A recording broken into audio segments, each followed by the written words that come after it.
Bom, boa tarde ou boa noite a todos.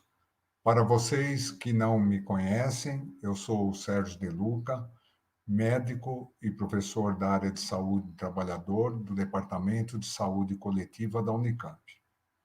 Em nome do GT3, Saúde Mental e Trabalho, da Frente Ampla em Defesa dos Trabalhadores e Trabalhadoras, e que me concederam a honra de coordenar esse seminário, que faz parte do segundo ciclo de debates do GT3, eu gostaria de cumprimentar a todos e a todas que nos assistem e agradecer a presença das nossas apresentadoras sobre a violência no trabalho na área de saúde. Primeiramente, gostaria de apresentar a doutora Luciana Veloso Baruch, doutora em Direito Político e Econômico pela Universidade Presbiteriana Mackenzie, e a doutora Silvia Rodrigues Jardim, médica psiquiatra e coordenadora da Saúde do Trabalhador da Universidade Federal do Rio de Janeiro. E também agradecer a presença dos nossos debatedores, o doutor Alexandre Teles, do Sindicato dos Médicos do Rio de Janeiro, o Elcio Marcelino, do Sindisaúde de São Paulo, e a Tatiane Araújo dos Santos, do Sindicato de Enfermeiros da Bahia. De fato, a maior violência que vivemos é que a pandemia agravou a situação de desigualdade social e econômica da população brasileira, em grande parte devido à negligência do atual governo com relação às vidas das pessoas. Apesar dos dados subestimados, mais de 1.500 trabalhadoras e trabalhadores da saúde perderam suas vidas no combate ao Covid, sendo que a maioria pertencia à categoria de enfermagem. A precarização do trabalho e a falta de recursos materiais e humanos nos estabelecimentos de saúde, públicos e privados, além de aumentar o risco de contaminação, gera muita sobrecarga física e psicológica aos profissionais. Nesses locais, a violência é física e visível, muitas vezes impetradas pelos usuários que se encontram em desespero, mas é principalmente psicológica, na maioria das vezes impetradas pelos gestores assediadores desses locais de trabalho. Daí a importância deste debate e deste seminário e deste tema. Então, para termos tempo em responder às questões de quem está nos assistindo, a organização desse seminário reservou 20 minutos de exposição para cada apresentadora e 10 minutos de exposição para cada debatedor, totalizando, assim, aproximadamente 1 hora e 10 minutos. Então, começaremos aqui ouvindo a doutora Luciana Baruch. Muito obrigado. Doutora Luciana, por favor. Estava mutado meu microfone, agora está funcionando. Muito obrigada, doutor Sérgio, pela apresentação. Eu vou só trocar o fone aqui rapidinho, porque eu achei que uma outra pessoa ia falar antes de mim. E esse aqui tem bateria. Muito bem. Muito obrigado mais uma vez por você aceitar esse convite, doutora Luciana. Espera aí só um minutinho. Pronto.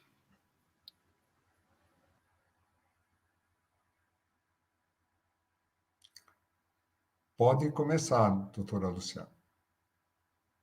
Você está sem som, não estamos te ouvindo. Não estamos te ouvindo.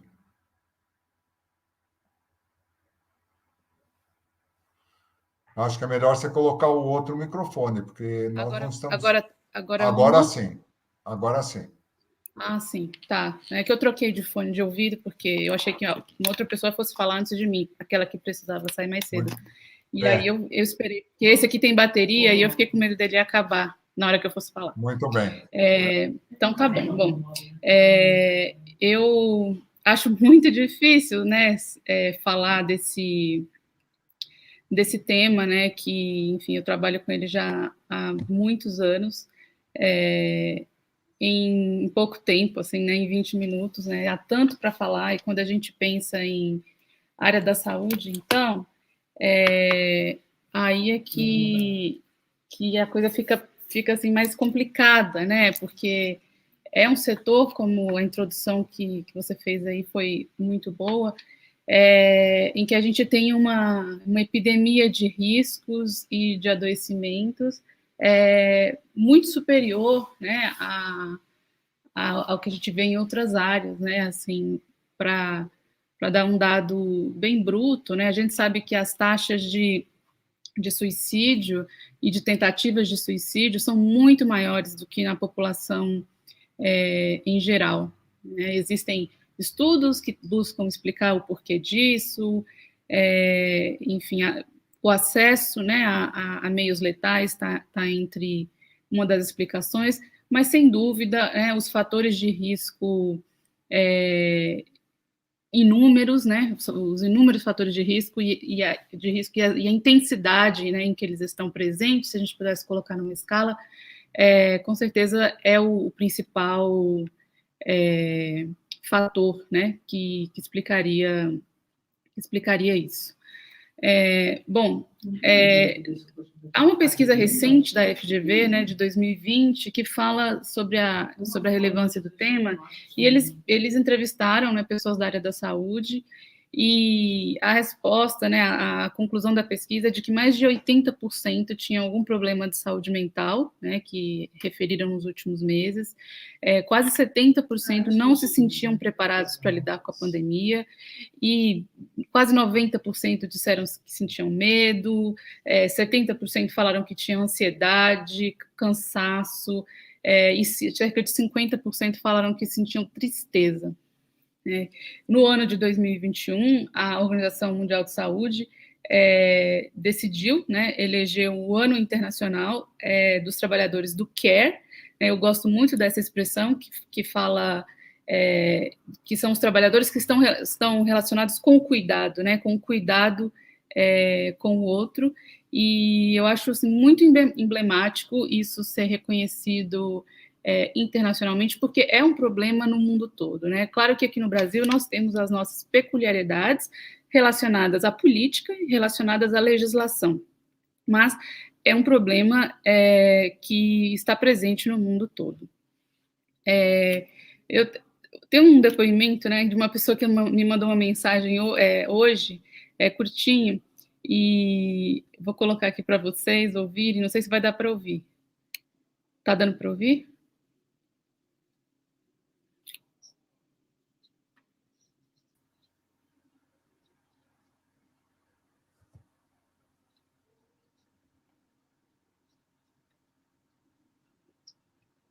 Vocês estão conseguindo ouvir? Ou não? Não? Não. Não. Ah, enfim. Então, deixa. Eu vou seguir. Uma pena. Mas, enfim, a questão da violência, né, no trabalho, seja ela física, sexual, psicológica, ela é tratada dentro de um tema maior que a gente chama de riscos psicossociais no trabalho. Os riscos psicossociais no trabalho são uma categoria de riscos emergente, porque ela é uma categoria que ganhou importância mais recentemente, né, embora sempre tenha existido, e eles quebram com essa tríade obsoleta que a gente tem, inclusive, na NR9, né, que é a norma regulamentadora do antigo Ministério do Trabalho, que trata de riscos, que fala que os riscos são físicos, químicos e biológicos, né? Então, assim, é uma realidade que não está mais alcançada, né, por esse conceito. Inclusive, a gente tem uma enciclopédia de saúde e segurança da OIT que já conceitua riscos psicossociais no trabalho desde a década de 80, né, quando a OIT contratou um médico sueco chamado Lennart Levi para poder escrever um verbete nessa enciclopédia conceituando o que seriam riscos psicossociais. A Inglaterra tem uma classificação que eu gosto muito, que separa os riscos psicossociais entre os riscos que estão no contexto de trabalho, quer dizer, nas circunstâncias, na conjuntura em que aquele trabalho é desenvolvido, e riscos relacionados ao conteúdo da tarefa, quer dizer, seriam riscos relacionados àquele trabalho em si. E no caso dos trabalhadores da saúde, os riscos relacionados ao contexto que estariam mais presentes seriam a comunicação insuficiente ou ineficiente, conflitos de papéis, muita responsabilidade por pessoas, pouca participação em processos decisórios, pouco controle sobre o trabalho, né? Quem vai viver, quem vai morrer, quem vai melhorar, enfim, se as máscaras vão chegar, se não vão chegar, se são suficientes, se não são, enfim, se a jornada, se a escala vai dar certo ou se não vai, né? Eu vou ter que fazer hora extra além do que eu imaginava, além do que eu consigo, além do que eu aguento. Pouco controle, então, sobre o trabalho, poucas decisões, às vezes, tomadas no trabalho, dependendo da função que a pessoa exerce, isolamento físico e social, isso principalmente na atualidade, né? Essas pessoas têm um estigma por serem trabalhadores da saúde, de um modo geral tem, e hoje em dia mais ainda.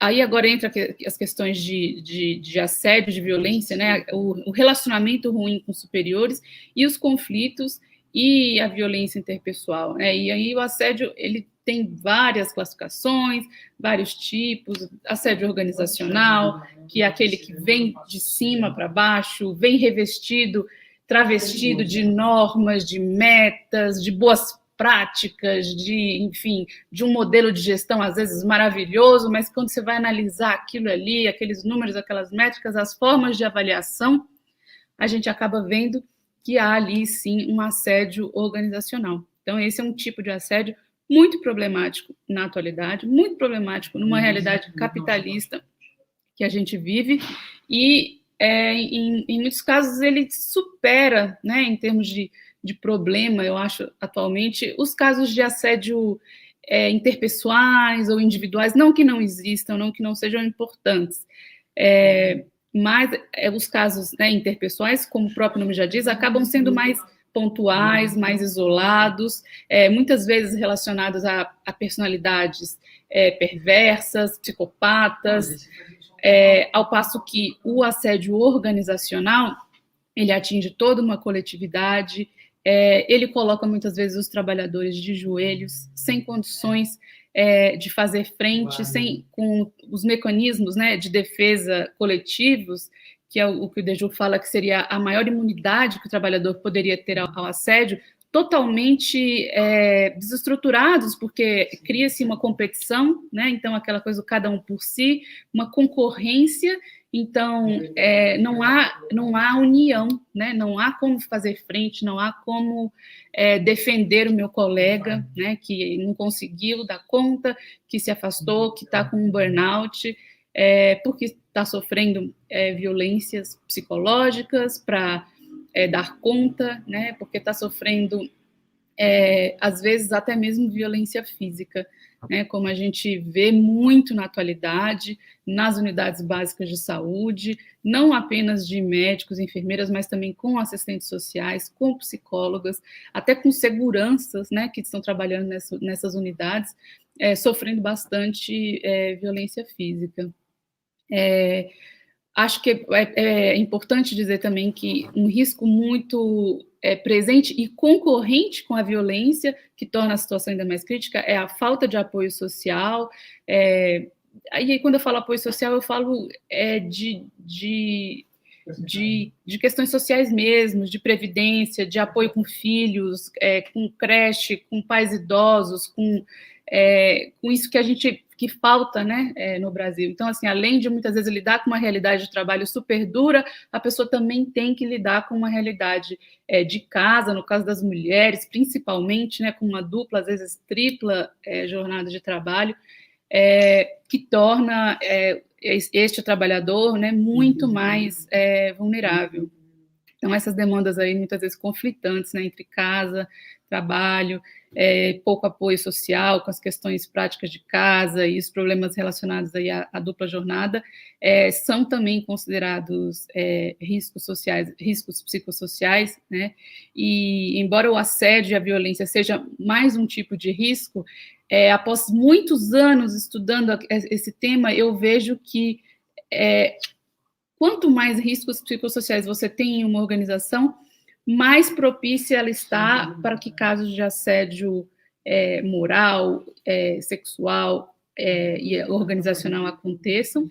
E muitas vezes o assédio ele acontece por meio da criação de pequenos riscos psicossociais. Então, por exemplo, eu quero assediar tal pessoa porque ela está se recusando a fazer hora extra, então eu vou tirar ela da sala dela e vou colocar ela numa sala lá no fundo que, sei lá, não tem ar-condicionado e está fazendo muito calor, então eu vou deixar essa pessoa isolada, e o isolamento é um risco psicossocial. Então o assédio ele começa a acontecer por uma deterioração, muitas vezes, do ambiente de trabalho. Então, assim, são questões imbricadas, né, complexas, que a gente muitas vezes assim não consegue separar propriamente. Então, às vezes eu acho assim que falar só assim sobre assédio, a gente estaria de uma certa forma reduzindo o alcance e a dimensão desses problemas, porque tem uma expressão que eu gosto que diz que o assédio moral ele é uma ilha muito populosa num oceano de sofrimento. Então, assim, essa questão dos riscos psicossociais, do assédio, a discriminação também entra aí, né, numa parte também. A gente tem populações mais vulneráveis ao assédio, população negra, população LGBT, apenas para citar aí, né, alguns exemplos de grupos de trabalhadores que estão mais vulneráveis, mais sujeitos, e que, enfim, essa questão da discriminação precisa também ser olhada. O que mais a gente tem na área da saúde que complica, né, a situação de saúde desses trabalhadores em termos de riscos psicossociais, né, e de saúde mental? Uma falta de controle sobre o ritmo de trabalho, um ritmo de trabalho intenso ou um trabalho que tem muita pressão, né? A gente sabe como que assim, a situação de enfermeiras, intensivistas, né? Isso antes da pandemia, a gente sabe que existem diversos trabalhos que falam sobre o burnout, né? Depois de um certo tempo, expostas em UTI, sem que haja rodízio, sem que haja uma válvula de escape, né, atendimento psicológico, essas trabalhadoras tendem, né, os trabalhadores de UTI tendem a apresentar problemas de saúde mental, né, isso já é comprovado. Outra questão também, as mudanças de turno, né, uma escala de trabalho muitas vezes inflexível, e que impõe trabalho aos sábados, trabalho aos domingos, trabalho durante a madrugada, horários de trabalho imprevisíveis, né, porque às vezes alguém faltou e você precisa ir, precisa cobrir, horários de trabalho muito extenso, né, essa questão da jornada ela é extremamente complicada. Uma pessoa que me perguntou outro dia, falou assim, eu fiquei sabendo que tem uma lei para os residentes e que os residentes só podem trabalhar até tantas horas, mas me disseram que um R1 tem que fazer 120 horas por semana, e que tem que fazer, e não tem jeito, tem que fazer. Mas como vai fazer 120 horas por semana? Porque, assim, a pessoa tem que morar dentro do hospital, né? E ela estava me perguntando, como auditora do trabalho, como que isso é possível e se isso era certo, né? Então, essa coisa da jornada, né, trabalhar muitas horas, e isso acontece também, quando isso não é imposto, isso muitas vezes acontece porque a pessoa às vezes tem mais de um trabalho, né, então acaba também trabalhando muitas horas por semana. Enfim, e a questão do trabalho de madrugada, né, também é muito complicado. Então, essa questão do assédio como uma ilha populosa num oceano de sofrimento chama a atenção para 2 pontos. Primeiro, a questão da obrigação patronal de prevenção, né? E segundo, os meios, né, de ação e, enfim, as normas jurídicas também que a gente tem que pensar em relação a isso. E nesse ponto, o Brasil está extremamente atrasado, né? Esse foi meu tema de pesquisa no mestrado, no doutorado, né? Eu tenho formação na área jurídica, e isso realmente é um ponto que o Brasil precisa melhorar muito. Por isso que no início da minha exposição eu falei que, embora seja um problema mundial, nós temos particularidades que dizem respeito à política, né, e que dizem respeito ao aparato legislativo que a gente tem disponível para os trabalhadores. Né? Assim, para resumir bem rapidinho, na prática o que a gente tem é o judiciário, através de jurisprudência, remediando, né, os casos que chegam e que a pessoa, às vezes, consegue uma comprovação, consegue um afastamento pelo INSS, consegue que seja reconhecido como acidente de trabalho, aquilo que aconteceu com ela, e o que a gente sabe que são casos pontuais, né, a grande maioria fica num limbo aí, sem ter o adoecimento, muitas vezes, reconhecido. Então, assim, o que seria assédio? Seria sucessão de atos, palavras, gestos de natureza negativas e que buscam, muitas vezes, né, abalar mesmo psicologicamente uma pessoa para que ela fique isolada, para que ela fique deprimida, para que ela se sinta desqualificada, desacreditada, enfim, para que as condições de trabalho dela fiquem realmente muito ruins. Né? O assédio, ele é diferente de discriminação, mas o assédio ele pode ocorrer através da discriminação, e aí o que qualificaria seria uma prática reiterada, né? A discriminação que ela acontece no ambiente de trabalho de forma reiterada, ela passa, sim, a se caracterizar como assédio moral. Eu tenho um posicionamento em relação ao ambiente do trabalho, né, que é de sempre defender que o trabalho ele deve estar adequado, né, às características psicofisiológicas dos trabalhadores. Inclusive, isso é o que está na NR17, que é a norma regulamentadora número 17 do antigo Ministério do Trabalho, que é a norma que eu sempre usei para autuar empresas por casos de assédio moral. Né? Então, assim, nós não temos uma norma que fala não é possível fazer assédio moral com o empregado, ou tal coisa se caracteriza como assédio moral. Essa norma não existe. Mas, durante a minha vida profissional, eu me deparei com vários casos dentro do projeto de ergonomia, quando eu participava dele, que eram casos em que o assédio moral ele era flagrante. Né? Então, eu comecei, de uma forma pioneira, a usar a NR17, né, e usar este item para dizer que ninguém está psicofisiologicamente adaptado para sofrer assédio moral. Então, isso foi uma engenharia legislativa que eu tive que lançar a mão. Em muitos casos funcionou, em alguns outros casos as empresas conseguiram reverter os autos de infração na justiça. Na maior parte dos casos deu certo, mas é um gap, né, uma falha aí que a gente tem de, até hoje, né, não conseguir fazer isso, não conseguir punir, né, de uma forma muito mais tranquila os casos de assédio. Inclusive, teve um caso que era de assédio sexual numa empresa e que, embora exista o assédio sexual tipificado no Código Penal, não existe ementa disponível para a fiscalização do trabalho para punir. Então, eu tive que lançar a mão da Convenção para a Erradicação de Todas as Formas de Violência contra a Mulher, que é a CEDAW, que deu origem à Lei Maria da Penha, porque a CEDAW fala que é violência contra a mulher aquela que ocorre no ambiente de trabalho. E aí usei uma ementa que faz referência a tratados internacionais que o Brasil tenha ratificado. Então, também, mais uma vez, uma engenharia para poder autuar um caso de assédio sexual. Não estou trazendo isso aqui porque, embora a gente esteja falando de trabalhadores da saúde, a gente sabe que são trabalhadores que sofrem muito assédio, sofrem muita violência de todo tipo. Eu não sei como que eu estou de tempo, se alguém puder me dar uma...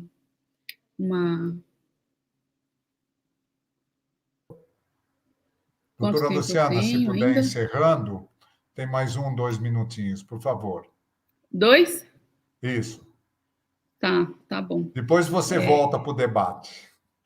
Não tem, enfim, muita Obrigado. coisa, né? E sobre o assunto, sobre os tipos de assédio, né? A forma que ele acontece, mas, enfim, acho que vale muito a pena falar o conceito do de Jure.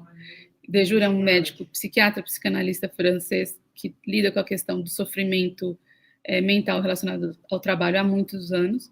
E o de Jure chama o assédio de patologia da solidão, exatamente por aquilo que eu falei no início, né? Porque ele fala que o assédio, ele sempre existiu. De Jure tem essa fala, ele diz que o assédio sempre existiu, mas que o problema na atualidade é que os mecanismos de defesa coletivos, eles estão comprometidos. Então, o assédio, como a gente vê atualmente, ele tem origem dentro de um contexto econômico, né?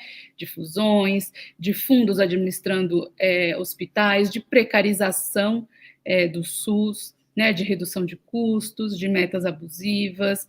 Então, não é apenas uma relação individual, né? Entre duas pessoas, né? Então, assim, o que explica essa situação de assédio é, muitas vezes, a questão da gestão do cada um por si, a regra do sobreviver, né? Enfim, aquela coisa do um por todos, né? De não existir mais, né? Então, assim, é uma dessolidarização que a gente tem do coletivo do trabalho. Eu acho que eu assim, poderia falar muito mais, né? Assim, tem várias. O de Jure tem uma classificação das principais doenças. Ele não fala. Ele tem uma classificação de doenças de sobrecarga, depressões, suicídios, e ele tem uma outra categoria que ele chama de patologias do assédio. E ele coloca como patologias do assédio porque a reação individual ao assédio moral, ela é muito pessoal. Então, eu posso ter uma pessoa que vai chegar a cometer suicídio consumado, e eu posso ter uma pessoa que vai começar a abusar de alguma substância, posso ter outra que vai ter insônia, enfim, posso ter outra que vai desenvolver uma reação aguda ao estresse, a outra que vai começar a ter transtorno obsessivo compulsivo. Enfim, o problema não está na reação individual, e sim na organização do trabalho. Então, acho que essa é a principal mensagem que eu gostaria de deixar. Tinha preparado, né, um recorte, né, para falar assim, sobre questões relacionadas exclusivamente na pandemia, que a gente tem visto, que é uma alta demanda de atendimento, exposição prolongada a ambientes críticos, risco contínuo de infecção, falta de equipamentos de proteção individual de todo tipo, ter que lidar, né, com o sofrimento dos pacientes, de familiares, ter que lidar com tantas mortes, muitas vezes estar afastado da família, lidar com a questão dos conflitos interpessoais, da violência, enfim, os pensamentos, né, recorrentes sobre a epidemia, sobre morte, sobre morrer, lidar com o estigma de trabalhar muitas vezes com pacientes com Covid, e, enfim, ter que ficar também muitas vezes desmistificando notícias falsas o tempo todo, inclusive de tratamentos que não são efetivos, né, as pessoas que estão trabalhando na linha de frente lidam o tempo todo com isso. Uma pessoa próxima com quem eu conversei e eu falei que faria este evento, ela é uma médica do SUS, né, e eu perguntei para ela sobre isso, sobre a visão dela, e ela me disse assim: posso te falar da agressividade da população cada vez maior. Agora, pelas faixas etárias da vacinação, muitos ameaçam e falam horrores para as enfermeiras, que se morrer alguém da família deles, eles as matarão, pois sabem a nossa rotina. Uma já está com pânico, pois eles ameaçam e invadem a sala de vacinação, dizendo que elas estão escondendo. Quanto às consultas, agora é só urgência, troca de receita, exames alterados. Mas sempre nos chamam de vadias, daí para mais. A assistente social, a psicóloga que fazem triagem também estão exaustas. Você sabe, com um governo que diz que funcionário público não presta, todos embarcam concordando. Mas quem está levando o atendimento e a vacinação somos nós. A enfermagem é a que mais sofre, pois é linha de frente. Amanhã vou falar com a ginecologista e a pediatra. Desculpe o desabafo. Acho que estou exausta. Já passei do limite. A maior parte está hipertensa, com lombalgia, cervicalgia. Agradeço o convite, agradeço a atenção de vocês e estou disponível aqui para a gente continuar debatendo. Muito obrigado, doutora Luciana. De fato, eu acho que foi muito didático e até emocionante o final da sua fala. Realmente, os fatores psicossociais, como falta de controle, excesso de trabalho, falta de colaboração, agravado pelo assédio, é devastador para o adoecimento dos trabalhadores da saúde, sobretudo aqueles que são mais discriminados e vulneráveis, como você falou. Muito obrigado e aguardaremos você novamente para responder certamente uma série de perguntas. Bom, eu vou agora aproveitar, né, e chamar. Eu vou aproveitar agora e chamar a doutora Silvia Rodrigues Jardim, que é médica psiquiatra e coordenadora da saúde do trabalhador da Universidade Federal do Rio de Janeiro. Muito obrigado mais uma vez por você agradecer esse nosso convite, doutora Silvia. Então, eu que agradeço o convite de vocês e agradeço muito, né? Simone Oliveira me convidou, acho que tem umas 2 semanas, e, enfim, e muito agradável encontrar com vocês neste final de tarde, depois de mais de um ano, né, dessa pandemia, e que, como o professor Sérgio de Luca já começou apresentando, não é? E chamando a atenção, a pandemia agravou e expôs todas as mazelas que já vinham acontecendo, especialmente no que se refere à precarização do trabalho. E no que se refere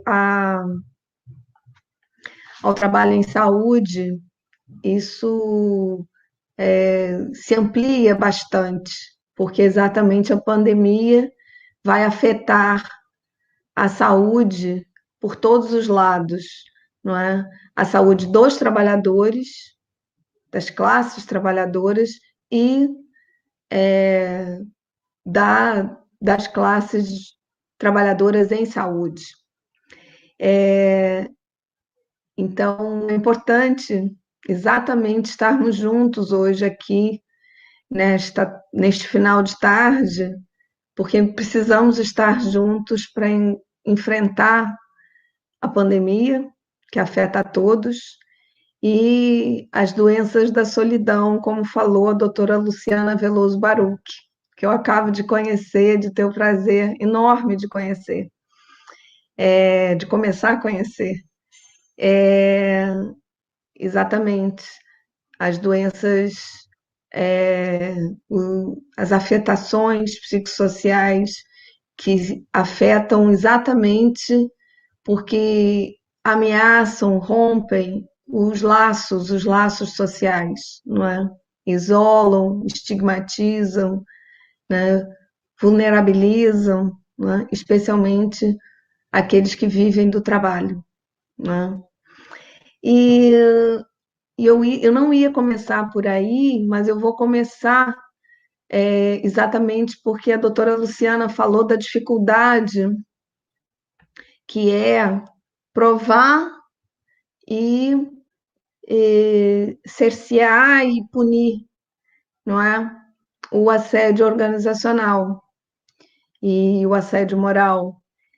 Então, há umas 2 ou 3 semanas eu tive a notícia de que depois de 11 anos respondendo a mais de 2 processos na justiça, que chegou ao nível federal, uma amiga e colega psiquiatra, mas hoje professora da Federal de Juiz de Fora, a professora doutora Andréa Ramos, foi absolvida. E por ter, isso há mais de 11 anos, ter preenchido e assinado uma CAT, uma comunicação de acidente de trabalho, como assédio moral, né, no trabalho de uma mulher, de uma costureira. Então, há umas 3 semanas, ela me deu essa notícia, ao mesmo tempo que me me dava a notícia também que com os alunos da medicina da Federal de Juiz de Fora, ela vem desenvolvendo um projeto de extensão onde eles fazem podcasts com divulgação sobre saúde mental e trabalho. Então, por isso, é importante nós estarmos aqui nessa frente ampla pela saúde mental e pela saúde dos trabalhadores, pela saúde de todos os trabalhadores. E para hoje, especificamente, eu, me preparando, eu fui a um texto que foi a única coisa que eu consegui escrever e que tem exatamente 1 ano, e que foi um resuminho que eu fiz, porque nessa ocasião eu estava muito próxima à categoria da enfermagem, e da enfermagem especificamente do Instituto de Psiquiatria, porque eu estava trabalhando não só o Instituto e o hospital de onde eu venho, eu sou psiquiatra, com toda a minha formação clínica muito ligada ao Instituto de Psiquiatria, ao IPUB, e eu vinha, na ocasião, muito ligada ao grupo da enfermagem, em função da pesquisa de um outro colega, inclusive Simone Oliveira esteve na banca de mestrado do Leonardo Lessa, e nós vínhamos trabalhando muito rente à enfermagem, quando a enfermagem psiquiátrica, a enfermagem do Instituto de Psiquiatria, quando a pandemia chegou.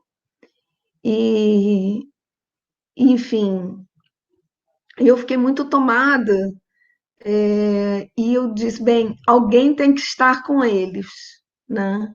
Alguém tem que poder estar nas enfermarias, porque esse trabalho não dá para fazer remoto. E a partir desse sentimento e desse movimento, eu fui para as enfermarias. Isso acabou me levando a, poucos meses depois, acabar assumindo a coordenação da saúde do trabalhador da UFRJ. Então, e aí hoje, revendo esse texto, eu achei super atual, e foi isso que eu trouxe para apresentar aqui para vocês, e para, a partir disso, nós debatermos e conversarmos. Então, a enfermagem é a maior categoria profissional organizada. Então, eu estava pensando em falar mais da enfermagem, mas eu fui tocada também pela fala da doutora Luciana, e acabei começando falando de uma médica, não é? E da contra-violência, vamos chamar assim, não é? Que é, não é, sofrida por um ato, a partir de um ato de reconhecimento do sofrimento dos trabalhadores, não é? Inclusive, a doutora Luciana fez bastante referência ao Christophe Dejour, e em 2019, em Lisboa, eu encontrei um colega psicólogo, o Duarte Rolo, que é português, mas está radicado em Paris e trabalha com Christophe Dejour. E eu contei especificamente esse caso, e isso de médicos, psicólogos, enfim, serem processados pelas categorias patronais por fazerem diagnósticos, laudos, relatórios técnicos, estabelecendo nexo causal com o trabalho, acontece lá também, não acontece só no Brasil, não é? Então, eu não tinha pensado em falar especificamente dessa violência, mas essa é uma violência muito sutil, é uma violência política, eu diria, não é? É uma ameaça, enfim, que se sofre na prática, no campo, exatamente, da saúde dos trabalhadores, no campo do exercício, não é? No campo do exercício das práticas em saúde dos trabalhadores, em saúde do trabalhador. Aliás, eu também não sofri um processo, mas eu sofri uma sindicância. Exatamente, sofri uma sindicância por parte do CRM, do CREMERGE. Eu respondi a essa sindicância, o processo foi arquivado, a sindicância foi arquivada, também por um relatório técnico, onde eu fiz um diagnóstico de assédio organizacional. Eu acho que a coisa não foi mais adiante, porque, assim, seria uma outra discussão. Eu acho que a gente pode até pensar nessa discussão futura. Mas, assim, foi até... Mas, assim, é um susto, né, receber um comunicado de uma sindicância, né? Enfim, eu procurei amigos advogados, e eu mesma fiz a resposta, né? Me deu a oportunidade, foi um exercício que acabou sendo até interessante. A sindicância está arquivada, e seria motivo para uma outra conversa. Mas, então, eu gosto desse resumo que eu fiz exatamente há um ano. Eu tenho aqui o texto, está datado de maio de 2020. A enfermagem é a maior categoria profissional organizada atuando na saúde no Brasil, chegando a contar mais de 2 milhões em todo o território nacional, considerando enfermeiras e enfermeiros, técnicos e técnicas e auxiliares de enfermagem. No Brasil, até o momento, já morreram por Covid-19 mais profissionais de saúde que nos Estados Unidos da América, isso há um ano. O contexto da minha observação prática tem sido principalmente a enfermagem da Universidade Federal do Rio de Janeiro, que conta com vários hospitais universitários, sendo que o maior deles, o Hospital de Clínicas, que é referência para pacientes de Covid-19, e os demais, pediatria, maternidade, escola e psiquiatria, enfrentam também a pandemia com de acordo com as suas especialidades, se tornaram, da noite para o dia, hospitais de referência para a Covid-19. De imediato, no início da chegada da pandemia ao Brasil, a primeira coisa, a carência de equipamentos de proteção individual, por exemplo, se fez sentir de forma mais caótica, exatamente nos hospitais, cujas especialidades não demandam esse tipo de material no cotidiano regular de suas práticas clínicas, não é? Especialmente a psiquiatria e a saúde mental. Ninguém usa máscara, não tem máscara no hospital psiquiátrico, né? Então, assim, não tinha nada, né? E foi realmente desesperador. Entretanto, a indisponibilidade desses materiais em quantidades e com treinamento adequado logo se fez sentir como um meio de proteção tanto para os trabalhadores quanto para os próprios pacientes internados nas enfermarias psiquiátricas, por exemplo. Quer dizer, havia um despreparo muito grande e, especialmente, a outra coisa que se fez sentir muito, que foi assim, era como se o vírus, não é? O coronavírus não fosse entrar no hospital psiquiátrico, entendeu? Porque não era um hospital de referência. Então, assim, os profissionais dos hospitais que não eram referência para a Covid ficavam negligenciados e se sentiam dessa forma. E isso se mantém.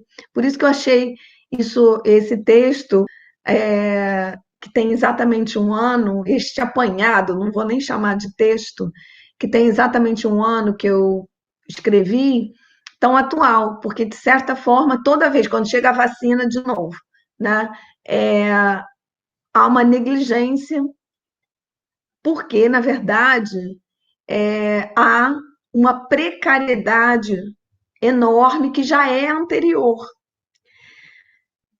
A chegada da pandemia de Covid-19 expôs mais ainda algumas características sociodemográficas e de saúde dessa categoria profissional, no âmbito do serviço público de saúde, do qual os hospitais universitários fazem parte, que já vinham sendo sentidas e observadas e agravadas pelas políticas e medidas de sucateamento desse mesmo serviço público, com falta de concursos, cortes de verbas, isso não para de acontecer.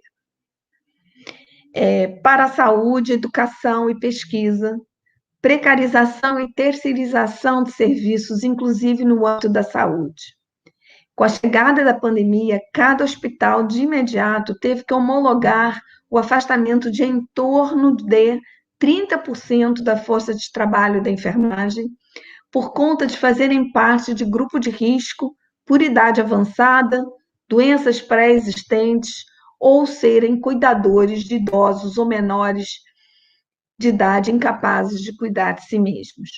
Ou seja, o envelhecimento, o desgaste e o adoecimento que a categoria já vinha sofrendo ficaram mais expostos e a eles se somam o desgaste e o impacto da pandemia, com mais afastamentos por adoecimento, quer seja pela infecção, pelo novo coronavírus, quer seja por reações as mais variadas e até adoecimentos e mortes entre os colegas. Nesse contexto, as reações emocionais que mais tenho encontrado têm sido, em primeiro lugar, o medo. O medo de se contaminar, de contaminar a família, de contaminar os pacientes, o medo de morrer, o medo de deixar morrer, o medo de se morrer, de ver morrer, o medo de adoecer ou morrer, exercendo um trabalho cujo objeto é tratar, curar ou salvar vidas. Lembrar que o trabalho em saúde é também acompanhar na morte, ou como na enfermagem é sua função cuidar até do corpo morto. Neste contexto, traz as imagens de guerras e a dimensão heróica dessas profissões, que andava tão atacada pelas políticas neoliberais, volta à cena. Mas a doutora Luciana nos trouxe esse relato de que isso não está servindo mais. Exatamente essas categorias profissionais estão sendo atacadas, não é? Com uma violência gigantesca, não é? E eu tenho visto, assim, e como a mídia empresarial participa disso, é algo assim grotesco, não é? Enfim, programas neoliberais que continuam afirmando que a saúde tem que dar lucros, assim como a educação, etc, etc, etc. Até a morte tem que dar lucro no capitalismo selvagem. Por isso, como afirmou David Harvey, a Covid-19 parece uma revolta da natureza, um castigo, sem religião implicada nisso necessariamente. A segunda reação emocional que mais tenho encontrado entre os profissionais da enfermagem nessa interface entre o trabalho e a saúde mental é a vergonha e a culpa por não conseguir ou se sentir impedido de ir trabalhar, se sentir atingido no âmago da sua capacidade de trabalho, se sentir atingido no seu objeto de trabalho, naquilo que o define como profissional. Por experiências anteriores com trabalhadores, quando essa esfera é atingida, estamos diante de um impacto traumático subjetivo. Isso requer cuidados, isso deixará marcas. A terceira reação mais comum tem sido o desgaste, a irritabilidade e o cansaço. Algumas pessoas que aguentaram as primeiras semanas ou meses começam a sentir o impacto e começam a não aguentar permanecer trabalhando.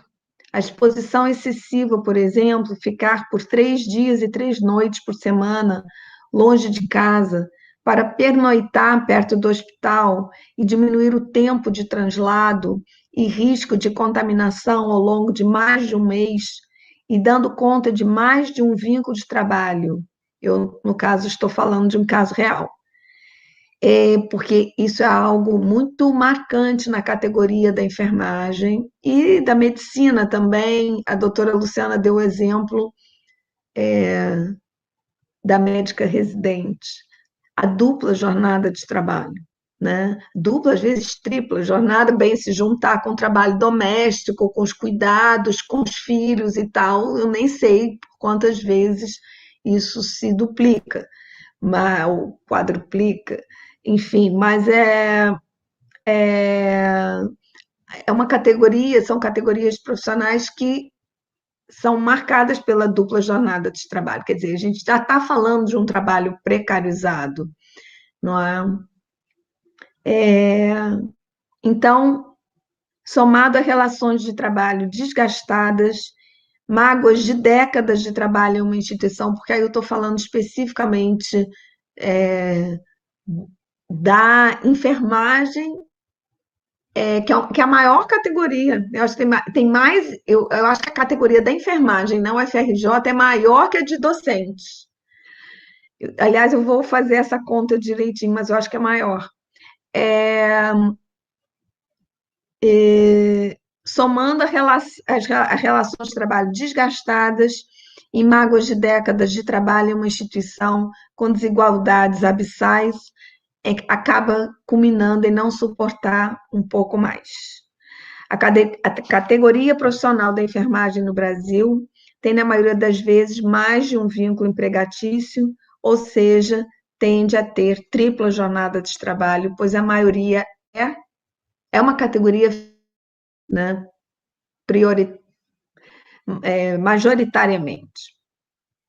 Não há dúvidas quanto à necessidade do isolamento social, como medida de enfrentamento de pandemia de tal monta. Mas também não há dúvidas que o trabalho da enfermagem, dos médicos e de todo o pessoal dos hospitais e serviços de saúde, eu tenho sido muito enfática nas raras vezes que eu tenho falado, porque exatamente eu, no meio da pandemia, eu optei por, por assumir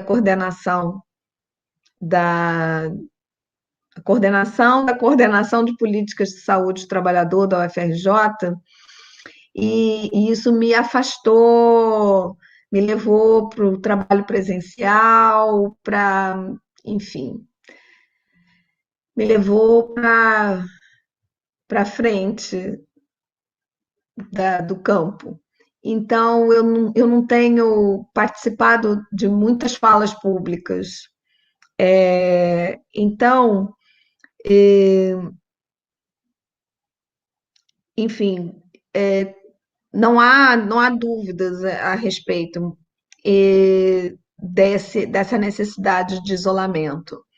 Mas também não há dúvidas que o trabalho da enfermagem, dos médicos e de todo o pessoal dos hospitais e serviços de saúde, eu tenho sido intransigente em relação a isso. Não tem hospital que funcione sem recepcionista, sabe? Sem porteiro, sem, é, sem, sem, sem cozinha, sem nutrição, né? Isso para falar das funções mais invisíveis. E os vírus eles ficam no ar. Então, todas as categorias profissionais têm que ser protegidas, né? Sem limpeza, né? Sem higienização dos ambientes. Então, essas categorias têm que ser protegidas. Esses trabalhadores têm que ser protegidos na pandemia também. E isso é função nossa também, quer dizer, também é função da saúde, né? Demonstrar isso e exercer essa defesa, né? E esse trabalho tem que ser presencial. Essa lógica cristalina é que expõe, a meu ver, as desigualdades que, se já estavam lá, se aprofundam com a rapidez do contágio do novo coronavírus. Os mais vulneráveis ficam mais vulneráveis. Por isso, precisamos saudar, bater palmas, estar junto com aqueles que estão conseguindo trabalhar na linha de frente. Tratar das desigualdades que já existem e que tendem a se agravar, havemos de ler os dados a partir do negativo da fotografia, o desgaste, a precariedade e os sentimentos que a pandemia já expôs de imediato e começar, desde já, eu estava falando há um ano atrás, a deles tratar, pois, caso contrário, mais irão para somar ao negativo desses números já tão desastrosos. Diante da doença, temos que ser intransigentes em defesa da saúde pública, para todos e para o pessoal da saúde.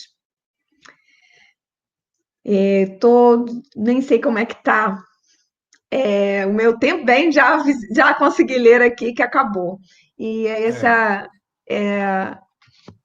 fico por aqui aguardando a hora do debate. Obrigada.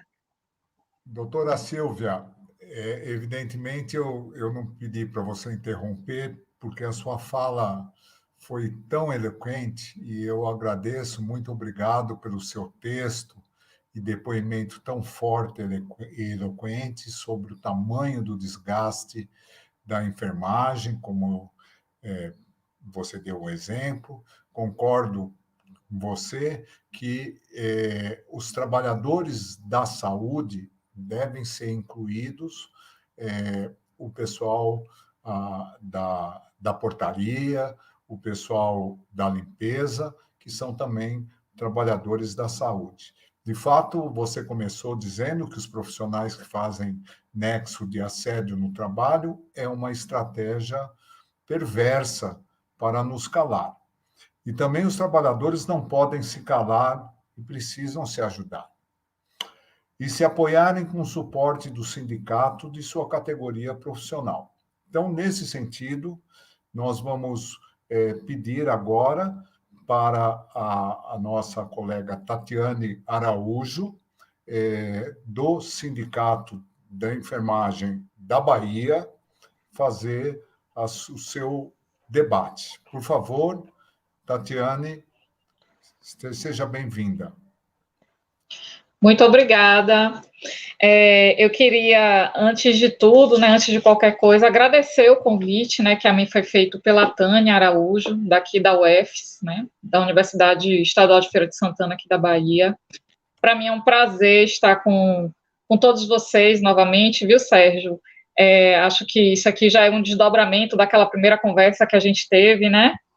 Então, para mim é um prazer e já digo que eu falo demais, então você controle meu tempo, viu? Controle bastante. 10 minutos. Isso, controle o tempo, porque como eu estou no celular também, eu não estou acompanhando muito o chat. Então, você vai ter que aparecer em tela para me avisar. Então, eu acho assim que as falas de Luciana e da Silvia, elas foram muito felizes, porque trouxeram uma realidade, né? Especialmente a da Silvia, eu sou do Sindicato dos Enfermeiros e das Enfermeiras do Estado da Bahia, né? Muito tocante no que diz a essas trabalhadoras e esses trabalhadores, que de fato já chegaram num nível de esgotamento, mas eu não vou dizer que chegaram agora, né? A violência, o assédio no trabalho, ele já era pré-pandemia, ele já ocorria muito na pré-pandemia, né? E a pandemia extrapolou o acontecimento desses casos, pelo menos aqui na Bahia, né? Essa é uma realidade que a gente está vivendo no sindicato. E tanto durante a fala da Luciana quanto a da Silvia, eu fiquei me lembrando muito de um livro que eu li há um tempo atrás, que é do Dardot e Laval, né, que era Neoliberalismo, a Nova Razão do Mundo, onde eles colocam como um valor central, né, do neoliberalismo, para que tudo isso funcione e dê certo, o individualismo, né? Então, assim, o individualismo como valor social, mas também o mesmo individualismo que promove a quebra dos vínculos, e inclusive desses vínculos de solidariedade da classe trabalhadora, porque todas nós e todos nós acabamos acreditando na cultura neoliberal de que sozinho é possível chegar lá. E o que a gente está vendo é que sozinho você não vai chegar em lugar nenhum, e muito menos resistir às organizações que são assediadoras e violentadoras, né? Por que eu chamo a atenção disso, né? Na experiência que a gente tem tido aqui no CEB, a gente tem constatado que, na verdade, a ocorrência de assédio e violência, ela é de interesse do empregador. Então, assim, o gestor, a gestora que assedia, né? A empresa, a organização, ela faz muito pouco para impedir esse assédio, porque essa talvez seja uma das formas mais eficientes de manter o trabalhador, a trabalhadora amedrontado, sob controle, sem meios de reagir. Até porque, eu acho que aí a Luciana, né, no debate pode falar muito melhor do que eu, provar o assédio, provar a violência quando ela não é física, tem sido um trabalho árduo para os sindicatos, porque o próprio trabalhador, a própria trabalhadora não conhece muito bem como constituir essas provas, né? Então, isso tem sido um trabalho muito árduo para os sindicatos, e a reforma trabalhista, ela só veio piorar tudo isso, porque praticamente se cerceou, né, o direito à justiça do trabalho, se colocou tanta dificuldade para o acesso à justiça do trabalho, né, em vários aspectos, e você entrar com processos, com queixas de assédio, de violência psicológica, etc., sem ter um mínimo de prova, é entrar para uma causa perdida, né? Infelizmente, é entrar para uma causa perdida. E aí eu queria fazer até um link, né, também com uma fala de Luciana, que, assim, nesse contexto brasileiro, eu acho que tem 3 coisas que agravam a violência e o assédio nas organizações de saúde, nas organizações em geral, mas a da saúde em particular que a gente está debatendo, né? Primeiro, pela natureza do governo que nós estamos vivendo e vivenciando, todo mundo está se sentindo autorizado a violentar qualquer pessoa, de qualquer jeito, a qualquer hora. Então, assim, há neste momento, né, uma autorização à violência, porque se o dirigente maior desse país é altamente violento, por que que as demais pessoas inibiam a sua violência, né? Então, assim, a violência, ela passou a ser um valor da sociedade, né? Um marco, um traço da nossa sociedade. E isso acaba se refletindo no trabalho, já que as pessoas se sentem autorizadas a violentar LGBTs, mulheres, negros, etc., nordestinos, né? Se sentem autorizadas a fazer essa violência, então por que que não vou violentar no trabalho? Por que que eu não vou violentar uma pessoa que é subordinada a mim? Eu acho que outra coisa que vem somar nesse contexto, para esse aumento, no CEB mesmo, a gente percebeu um aumento por volta, eu estava vendo essas denúncias outro dia, um aumento de mais ou menos 65%, 68% nas denúncias de assédio e de violência no trabalho, né? Eu acho que o Brasil tem uma história muito complicada com o trabalho, né? Uma história já de muita violência com o trabalhador, porque se a gente lembrar que fomos o último país a romper com o sistema escravagista, mas a gente não rompeu com os valores escravagistas, né? Então, assim, a violência ao trabalhador também está incutida na nossa cultura e na relação patrão-empregado. E tem uma outra coisa que eu acho que vem acontecendo muito forte aqui no país, né, e eu vou chamar a atenção disso, porque até a Silvia falou muito bem, né, a minha categoria profissional, as enfermeiras, majoritariamente são formadas por mulheres, né, e também as técnicas auxiliares, majoritariamente é mulher. E a gente vive um período aqui no Brasil de tal recrudescimento, né, dos direitos da mulher, né, e acho que a frase máxima que tem hoje sobre as mulheres, muito impulsionada por esse governo que nós vivemos, é a culpa da vítima. Então, aconteceu qualquer coisa com a mulher, a culpa é dela, a culpa é da vítima, né? Sejam casos de estupro, sejam casos de violência, sejam casos de assédio. A culpa é da mulher. A mulher, de alguma forma, permitiu, provocou, né? Contribuiu para aquela situação. E numa categoria como a minha, né, que tem essa força de trabalho feminina majoritária, não dá para falar de violência, de assédio, sem trazer a questão do gênero, né? Nessa sociedade patriarcal, né, nós já estamos em desvantagem, né? E aí, até pegando o que a Silvia falou, né, é muita vivência de vergonha, de culpa, quando o caso do assédio acontece, nós recebemos, né, as denúncias e as trabalhadoras, por vezes, também vão ao sindicato, até para conversar com os nossos advogados.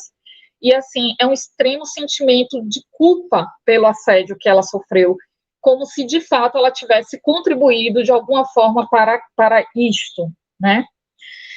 E eu acho que isso também se deve, nessa sociedade que a gente vive, né, marcadamente patriarcal e misógina, que nós, mulheres, temos o tempo todo que provar a nossa competência de alguma forma, né? O tempo todo a gente tem que se provar competente. E um traço que eu venho percebendo muito forte no assédio que as trabalhadoras, nas denúncias que as trabalhadoras têm feito para a gente, né? Além daqueles tópicos que a Luciana falou, né? O pouco controle sobre o trabalho, a comunicação ineficiente, a comunicação que impede o trabalho, porque eu não dou as informações relevantes, a pouca participação nas decisões, então a gente não tem nos ambientes de trabalho uma decisão democrática compartilhada. Eu acho que depois, né, e já deixo até a deixa aí para vocês, eu acho que a gente tem que acrescentar duas coisas aí nessa questão psicossocial, né, que é a negação dos direitos trabalhistas. Veja, eu não estou falando desmonte dos direitos trabalhistas, que desmonte a gente está vivendo aí com a reforma trabalhista e com tudo que a gente está passando, né? Mas eu digo assim, aqueles poucos direitos trabalhistas que ainda existem estão sendo negados, ou seja, as empresas deliberadamente, né, não pagam direitos trabalhistas, e isso piorou muito nessa pandemia. A gente teve muitos casos aqui de salários não pagos, de direitos trabalhistas não pagos, né, sendo que as pessoas até tinham contrato de trabalho, e eu estou falando assim, até tinham contrato de trabalho, porque a gente também está enfrentando aqui casos que nem o contrato de trabalho as pessoas têm, estão trabalhando, né, em hospitais de campanha de boca, né? Então, assim, tem uma negação dos direitos trabalhistas, dos poucos que restam, né? E também eu acho que eu acrescentaria, né, a essa questão psicossocial do trabalho, a questão do trabalho impedido, porque a precarização é tanta, né? É tanta falta de tanta coisa que o trabalho acaba sendo impedido e aí explode essa violência da população contra a trabalhadora, né? Porque infelizmente naquele momento ali é a trabalhadora que representa o Estado. Então, assim, para o usuário é muito difícil entender que a vacina não chegou porque o governo federal não comprou a vacina, ele quer a vacina dele. Só que aí a trabalhadora, para dizer naquele momento que não tem a vacina, né, já explode uma onda de violência. Então, eu acho que esse trabalho impedido, né, também tem entrado como um fator grande de adoecimento psicossocial, como um fator psicossocial, né.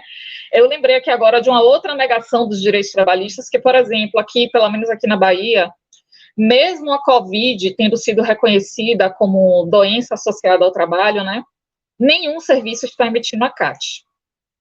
Eu acho que tem um hospital só, isso, tem somente um hospital do nosso conhecimento que tem emitido a CAT por adoecimento de Covid. Todos os outros não fazem a emissão da CAT. O nosso sindicato tem feito emissões da CAT por adoecimento de Covid, mas os empregadores simplesmente se negam a emitir, né? Em ambas as falas, foi muito ressaltado a questão, né, da intensidade do trabalho, principalmente na fala de Silvia, né, referente à categoria das enfermeiras técnicas e auxiliares, né. E, recentemente, a gente fez uma enquete no Instagram do sindicato, e 511 pessoas responderam a essa enquete. Dessas 511 pessoas, 30% relataram já ter trabalhado mais de 60 horas de forma ininterrupta. E mais ou menos 38% que já trabalharam mais de 36 horas de forma ininterrupta. E aí, se a gente lembra que essas pessoas são, em sua maioria, mulheres, isso é só no trabalho, digamos assim, público, não é formal, o trabalho fora de casa, mas essas mulheres vão chegar em casa e não vão descansar, vão continuar trabalhando, vão cuidar dos filhos, vão cuidar da casa, vão cuidar dos dependentes, enfim, né?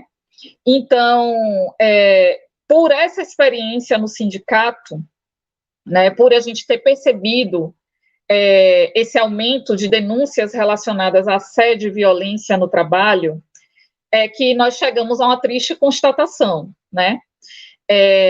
Os serviços de saúde não se prepararam para a pandemia e continuam não se preparando. E por que isso? Porque para o serviço de saúde, né, eu diria que para o serviço privado é mais lucrativo, né, ao invés de se preparar adequadamente para esta pandemia que seguimos e que não dá nenhuma notícia de que vai, de fato, recrudescer. Aqui na Bahia a gente já fala do enfrentamento da terceira onda, né? É mais barato para os hospitais privados eu fazer a gestão pelo medo, né? E eu diria que não é mais barato para os hospitais públicos, porque o serviço público não tem como intenção o lucro, né? Mas eu diria que, de certa forma, é mais eficiente para o hospital público fazer a mesma gestão pelo medo.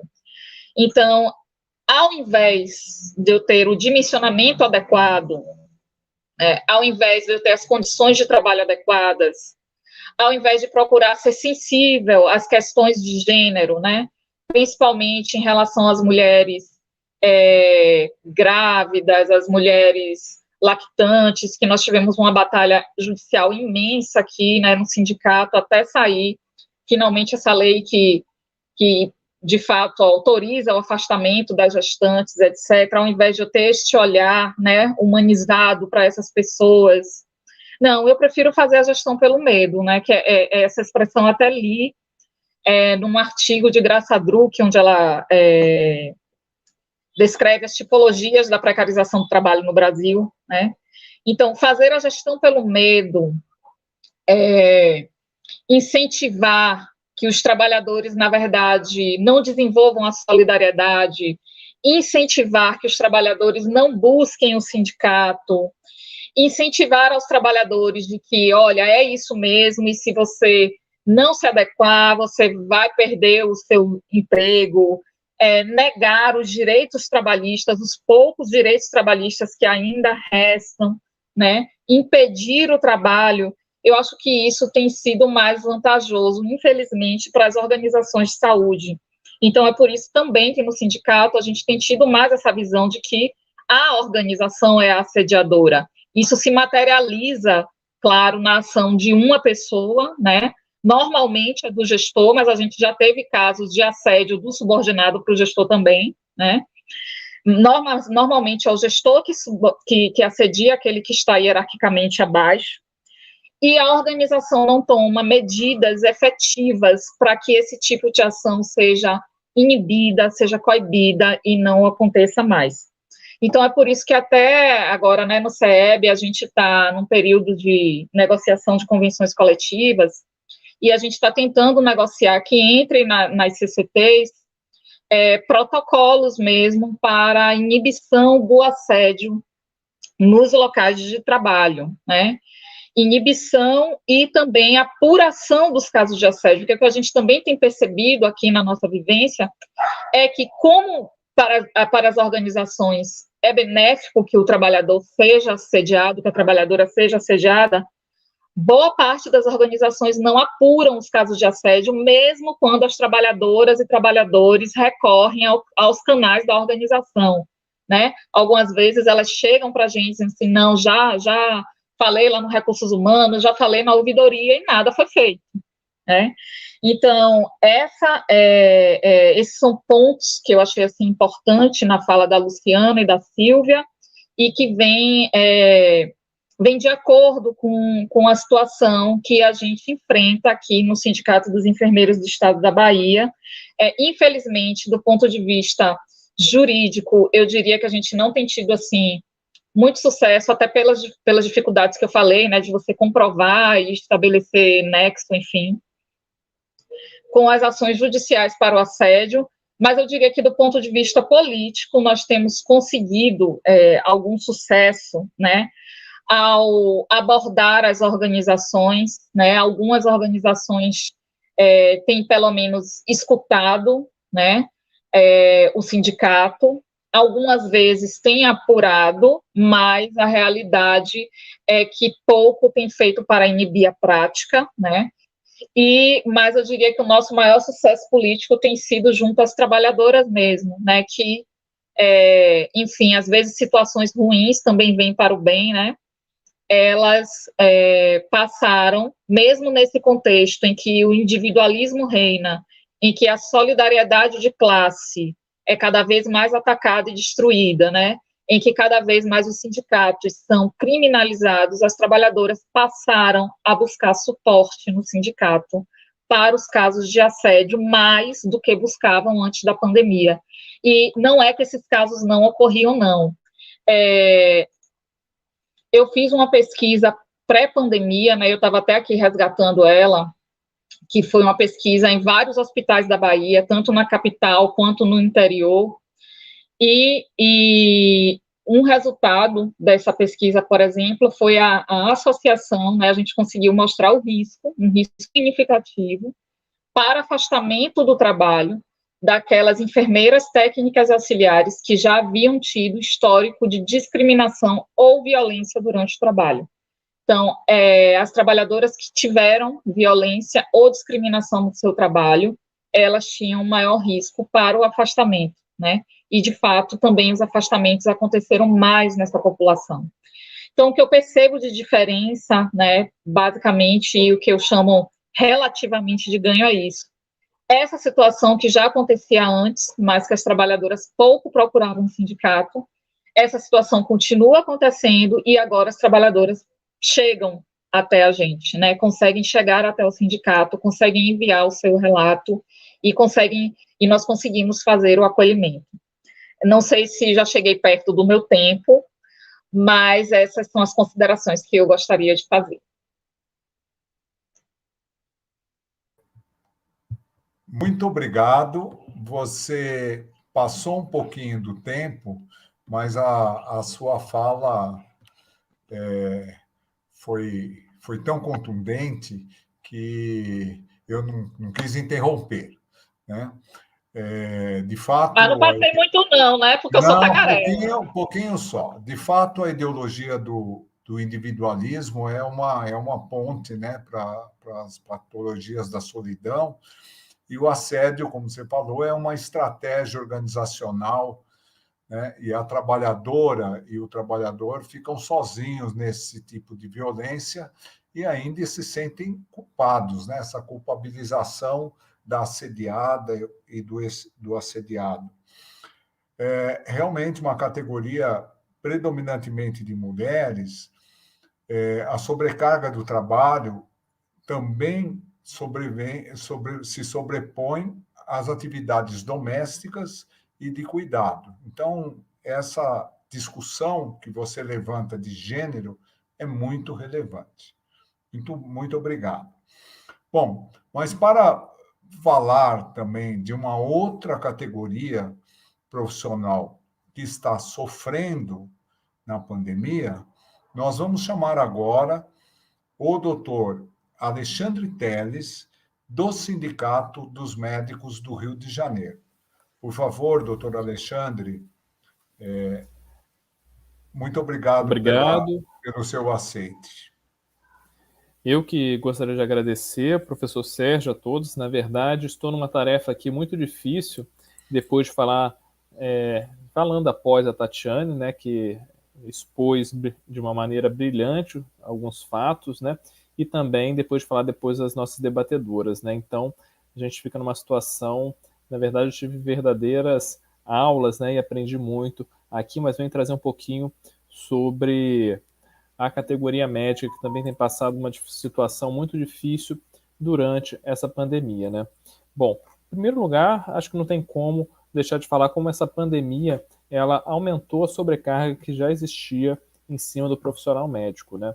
Eu sou médico, trabalho em um hospital que é referência para a Covid-19 no município do Rio de Janeiro, e essa dupla jornada que a gente já tem, essa tripla jornada, na verdade, virou um momento de mais exaustão, né? Primeiro, pelo medo da gente adoecer, o medo de voltar para casa e passar a Covid-19 para alguém que a gente tem contato, para alguma pessoa querida, enfim, essa é uma situação difícil que sempre gerou muita angústia para todos nós, e vendo um número muito grande de colegas, pessoas que nós temos proximidades, adoecendo, sendo entubados, enfim, situação muito grave, né? Nós tivemos também a perda de muitos colegas, então isso afetou muitos de nós, né? E uma doença que chega muito próximo, afetando nossos familiares, afetando as pessoas que estão nos cercando. Então isso certamente nos afetou muito e nos deixa muito sobrecarregado. Por exemplo, eu e muitos colegas, nós tivemos que ampliar a nossa carga horária em alguns momentos da pandemia, principalmente no início da pandemia,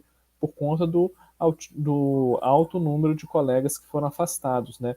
Eu concursado para 24 horas, enfim, tive que muitas das vezes fazer o dobro, o triplo dessa carga horária no hospital durante a semana, justamente por conta de um compromisso assistencial, um compromisso com aqueles pacientes, né, que estão ali, para a gente poder prestar essa assistência, tendo em vista o afastamento. Não tinha como deixar o hospital com 1, 2 médicos e a gente com medo de adoecer, né? Mas ao mesmo tempo com compromisso com as pessoas que estavam ali internadas e também com compromisso com o colega que ficaria sozinho no plantão, né? Então essa é uma situação que certamente foi uma das piores coisas, aquele sofrimento que existia e que ainda existe, né? Antes de cada plantão, de dormir mal, de ficar ansioso, de pensar como vai ser, né? Qual o tipo de paciente que eu vou atender, e passando também por diversas situações, né? No meu hospital, por exemplo, a gente teve gerador de luz que não entrou, né? Quando houve falta de luz, gerando enormes movimentações. Isso saiu na imprensa aqui do Rio de Janeiro, enfim, inclusive com pacientes sendo desfechos muito ruins, né? Por conta disso, tendo que abusar, isso gera um estresse muito grande.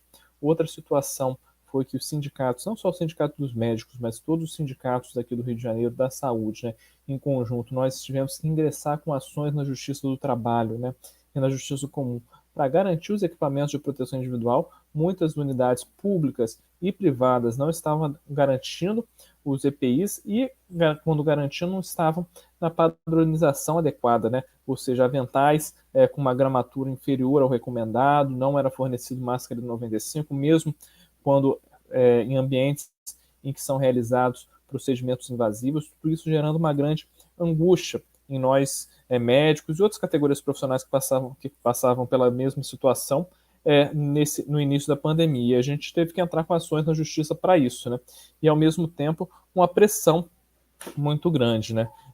Ao mesmo tempo em que isso acontecia, as organizações sociais aqui no Rio de Janeiro têm crescido muito, né? A gestão do público por organizações sociais, que eu considero uma medida péssima, né? Acho que o serviço público tem que ser gerido pelo ente público, mas isso é outro debate. Mas aqui no Rio de Janeiro tem sido feito um movimento para entregar para organizações sociais. As organizações sociais, a maior parte delas, né, o que mais fazem é assédio moral em relação ao trabalhador, né, praticando inclusive atrasos salariais, e o trabalhador, mesmo sem enfermeiros, técnicos de enfermagem, maqueiros, isso está atingindo todos os médicos, enfim, mesmo sem condição de trabalhar, a gente ouvindo colegas que trabalham com a gente, maqueiro, enfim, não vou conseguir trabalhar porque eu não tenho o vale transporte, enfim, porque a gente passou por dificuldades, muitos atrasos, nós tivemos que inclusive acionar o Tribunal Regional do Trabalho e foram feitos arrestos nas contas do Estado, inclusive, e da Prefeitura também no final do ano passado, para a gente conseguir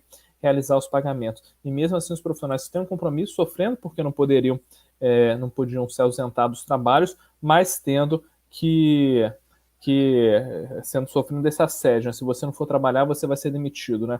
Porque esse vínculo instável, esse vínculo precário que é feito através das organizações sociais, gera isso, né? Gera um medo do profissional, que não se adeque, né? Que não siga essas normas e que se manifeste, que se rebele, né? Que fale dos seus direitos, e esse profissional ser demitido, né? Gerando verdadeiras perseguições nos profissionais que estão ali na linha de frente. Então, além da pressão assistencial que existe, que já é altíssima, existe uma pressão do ponto de vista trabalhista, né? E aí isso é horrível, né? E aí eu penso que um dos caminhos é a gente debater esses vínculos trabalhistas e esses modelos de gestão que tem, né? Porque isso tem tudo a ver, do meu ponto de vista, com assédio. Não tem como a gente falar de assédio sem da sobrecarga que tem no trabalhador, sem falar desse modelo de gestão que tem sido feito por OS, sem valorizar o vínculo público, e profissionais do vínculo público que não tem plano de carreira e salários, não tem valorização de progressão de nada, e que ficam ali extremamente desvalorizados.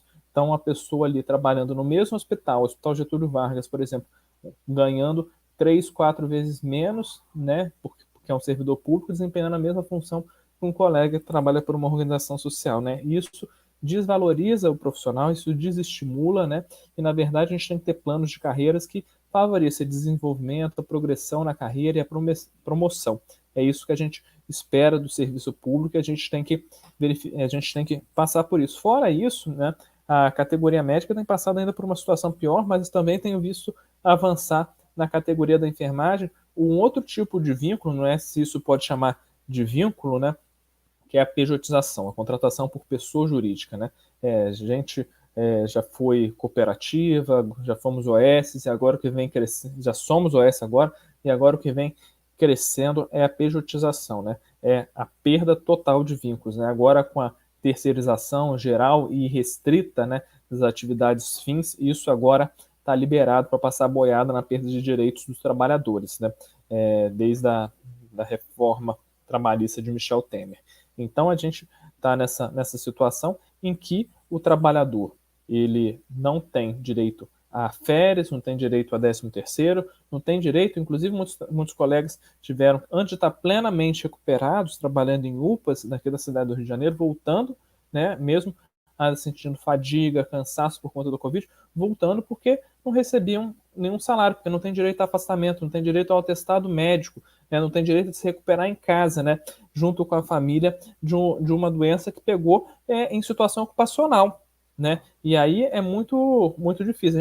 A gente briga, né, pelos vínculos trabalhistas dos estados, a gente tem um vínculo mais precário que são da CLT, da CLT não, das OS, contrato por CLT, e a gente tem a pejotização, né? E essa pejotização que também gera um calote geral em muitos médicos e muitos colegas aqui do Rio de Janeiro e que geram uma insegurança muito grande, né? Então a gente tem que pensar esses vínculos na minha opinião, né? E também esses vínculos também favorecem o assédio à mulher, né? É porque não tem direito à licença maternidade, não tem direito a ficar com os filhos, enfim, uma perda de direito que ainda limita ainda mais essa possibilidade nesse momento tão especial que as mulheres, enfim, que as famílias têm que estar nesse novo ente que está chegando. Então a gente tem que debater esses vínculos. E uma outra questão que a gente teve aqui no Rio, que a gente tem tido ainda, é uma dificuldade muito grande de afastamento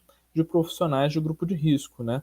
No início da pandemia, em boa parte da pandemia, muitos colegas com comorbidades, com fatores de risco, não conseguiram se afastar, né, da sua jornada de trabalho, enfim, da linha de frente, sendo redirecionados para outros setores. Tivemos que ingressar na justiça justamente porque não tinha essa compreensão por parte dos empregadores, em especial dentro das organizações sociais, que deveriam fazer o remanejamento desses trabalhadores que são mais vulneráveis, que os estudos já mostram, né, que algumas comorbidades, alguns do grupo de risco têm uma letalidade maior do que na população geral, e mesmo assim não existia um movimento por parte desses empregadores que fazem a gestão do público, mas com uma lógica privada, para resguardar esse patrimônio, né? O maior patrimônio do SUS não são as paredes, né? O maior patrimônio do SUS são as pessoas que estão ali construindo, que estão ali lutando diariamente, né? Que estão ali fazendo um cuidado de qualidade para as pessoas, mesmo exaustos, dando o máximo de si e tendo que deixar as suas famílias em casa para trabalhar, estar ali expostos e não são, de fato, valorizados. Então, queria agradecer aqui a oportunidade e colocar o Sindicato dos Médicos aqui à disposição para outros debates. Muito obrigado, Alexandre, pela sua fala muito boa, muito didática. De fato, as organizações sociais escancararam a precarização do trabalho e de pejotização dos médicos e das médicas e demais profissionais de saúde. Além disso, é o que você falou, os profissionais não têm direitos trabalhistas, mas também sequer têm direito de adoecerem. Né? Muito importante a sua fala, muito obrigado mais uma vez e aguardamos você daqui a pouco para o debate. Bom, para finalizar esses debates, eu vou chamar agora o Elcio Marcelino, que é do Sindsaúde de São Paulo. Por favor, Elcio, muito obrigado pelo seu comparecimento. Boa noite, agradeço ao professor Sérgio, doutor Sérgio e os demais participantes do grupo. Agradeço o convite, a oportunidade de ter a aula que as duas palestrantes nos deram aqui, né, e com a contribuição dos meus companheiros aí, a Tatiane e o companheiro do Sindicato dos Médicos do Rio de Janeiro, acabaram colocando. Bom, eu queria tecer alguns comentários no sentido do seguinte, como bem salientou a professora Silvia, nós vivemos num mundo capitalista, e no mundo capitalista, o que não dá lucro não presta, não deve ser usado, deve ser exterminado. E pensando assim, existem duas maneiras de se organizar o sistema de saúde, certo? Uma maneira, ainda mais aqui no Brasil, principalmente aqui no Brasil, uma maneira é a saúde coletiva, a saúde preventiva, que é operada pelos postos de saúde, pelos ambulatórios de especialidades, pelas UPAs, né, pelo PSF, né, onde se previne a doença, previne o agravamento das doenças, certo? Para que não seja necessário, na maioria dos casos, a internação ou o acompanhamento com exames mais caros, mais custosos, dentro do hospital.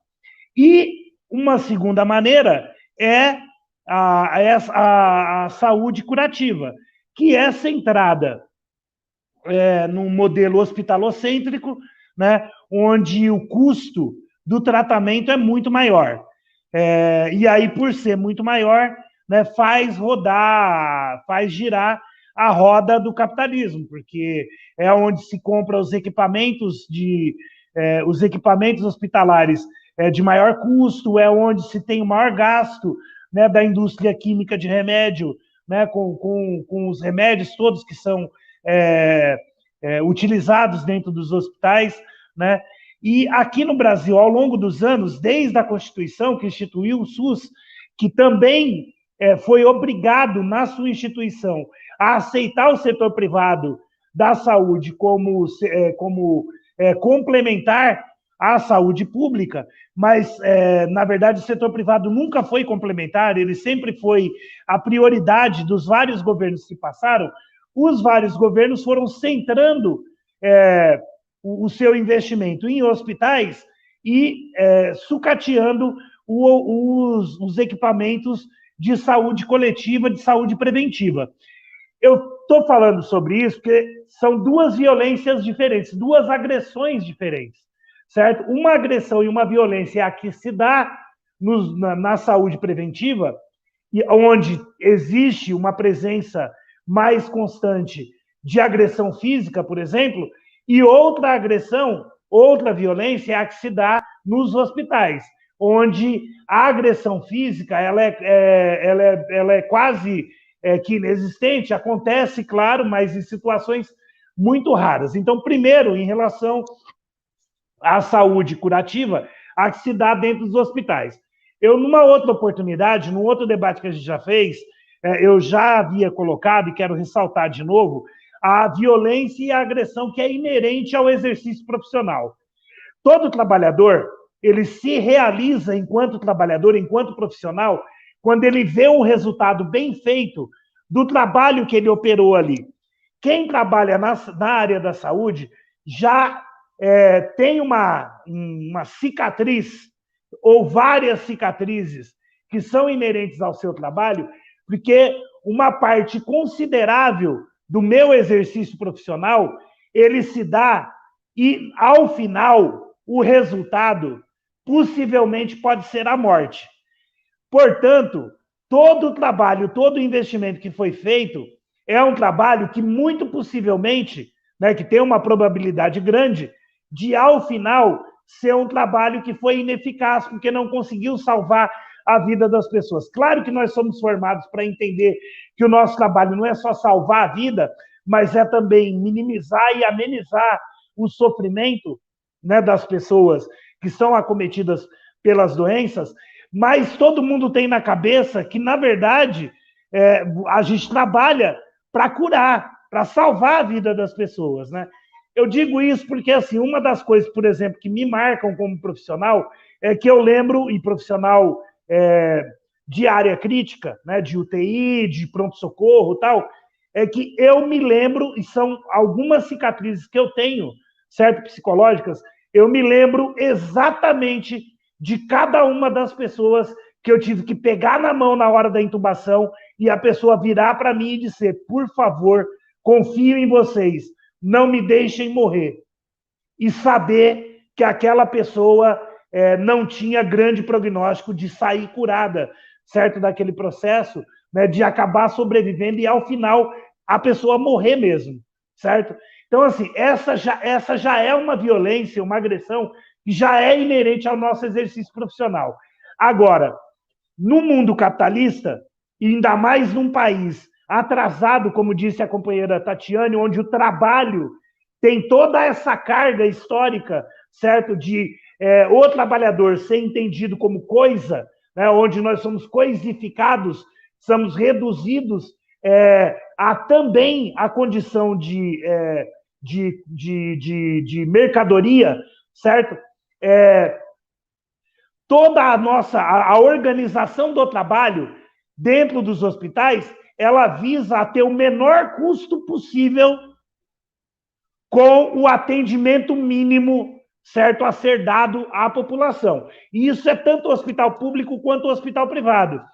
Portanto, o assédio moral, o assédio institucional, o corte de direitos, a precarização do trabalho, a demora no conserto dos equipamentos, a demora na compra dos EPIs, a demora e a compra de qualidade questionável, né, dos equipamentos e dos insumos que a gente utiliza no dia a dia, fazem tudo parte de uma estratégia de gerenciamento, certo? Tanto dos hospitais privados, mas também dos hospitais públicos. Porque, como disse a Tatiane, apesar de o hospital público não ter, teoricamente, a lógica do lucro, mas, na verdade, tem. Porque quanto mais dinheiro sobra, certo?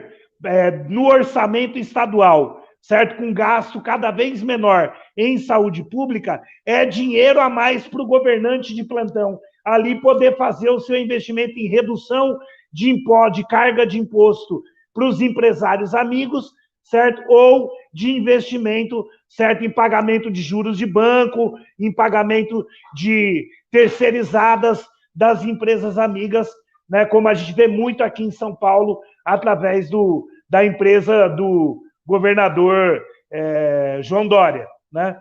A tal da Lide. E aí... Elcio, Oi. Desculpa, mas se você puder ir encerrando, para a gente ter pelo menos 15 minutos para responder as perguntas. Muito obrigado. Não, tudo bem.